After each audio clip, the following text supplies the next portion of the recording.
So datin to farm tayo ta lokatan tayo dito in order tayo nga mineral salt lake para kadagi chay karnero tayo okay para sa ating mga tupa. So ang kinuha nating brand ay Walsan yata ito. Very important ito sa mga kasama kong nag-aalaga ng tupa, kambing o kaya mga baka. So ito yung kinuha natin, kaya lang sa delivery na marami na siyang damages kasi hindi maganda siguro yung handling ng courier. So tingnan natin. Marami talaga siyang damage kasi baka binato-bato ito. Oh my god.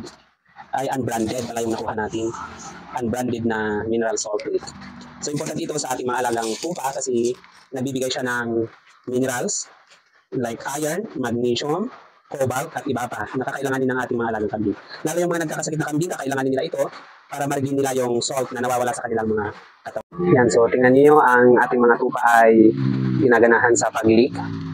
Importante ito at saka mas marami pang iinom nilang tubig pag nag-leak sila ng mineral salt black.